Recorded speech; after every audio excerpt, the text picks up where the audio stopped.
देखा आपने कैसे पाकिस्तान अपने कर्मों की सजा भुगत रहा है। वहां सत्ता बदल जाती है लेकिन फितरत नहीं बदलती। पड़ोसी मुल्क में कोहराम मचा है, बस किरदार इधर से उधर हो गए हैं। अब इमरान खान सड़क पर है, तमाशा भरपूर है। पाकिस्तान अपनी ही फैलाई आग में जल रहा है।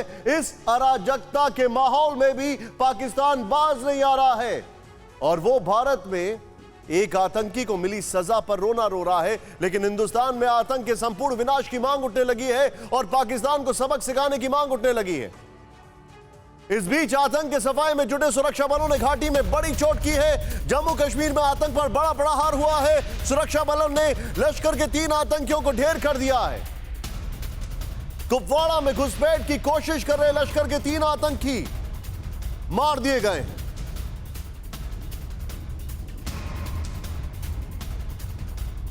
और 24 घंटे में कुल 6 दहशतगर्दों का सफाया हुआ है।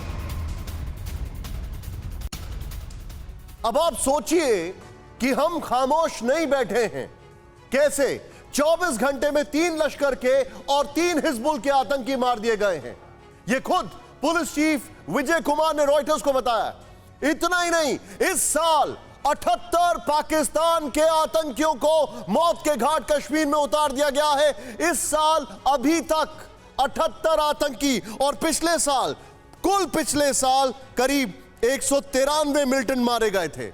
193 और अभी तक 78 मार दिए गए। सबसे बड़ी बात यह है कि ये तीनों आतंकी उसी पाकिस्तान की धरती से भारत में घुसने की फिराक में थे जो यासीन का रोना रो रहा है। सच तो यह है कि यासीन मलिक को आजीवन कारावास की सजा से दहशतगर्दों की बौखलाहट इतनी बढ़ गई है कि वो टारगेटेड किलिंग पर उतर आए हैं। टीवी एक्ट्रेस तक की हत्या कर रहे हैं। अब आपको 3 तस्वीरें दिखाते हैं, जरा ध्यान से देखें। तीनों तस्वीरें मई महीने की हैं, जिसे आप समझ सकते हैं कि आतंकी किस हद तक हताश है और घाटी में मासूम लोगों को मौत के घाट उतार रहे हैं।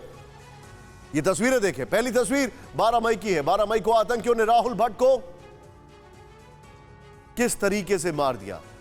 एक कश्मीरी पंडित बडगाम जिले में मार गिराया गया। राहुल भट्ट को 2010-11 में जम्मू कश्मीर में प्रवासियों के लिए विशेष रोजगार पैकेज के तहत क्लर्क की नौकरी मिली थी। इस हत्या से घाटी दहल गई। दूसरी तस्वीर 24 मई की है। श्रीनगर के सौरा इलाके में आतंकवादियों ने एक पुलिस कांस्टेबल की हत्या सैफुल्ला कादरी पर घर के बाहर अंधाधुंध गोलियां बरसाई। इस साल करीब 1 दर्जन से ज्यादा पुलिस वालों की मौत हुई है। इस हमले में कांस्टेबल की मौत हो गई, उनकी 7 साल की बेटी घायल हो गई और आतंकियों ने कांस्टेबल सैफुल्ला कादरी पर उस समय गोलीबारी की जब वो अपनी बेटी को ट्यूशन छोड़ने जा रहे थे। कादरी तीसरे ऐसे पुलिसकर्मी हैं जिनकी इसी महीने आतंकवादियों ने हत्या कर दी।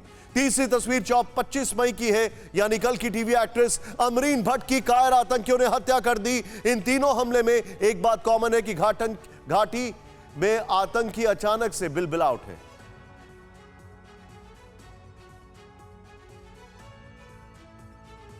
परवाह देश की, सोमवार से शुक्रवार रात 10 बजे TV9 भारतवर्ष पर।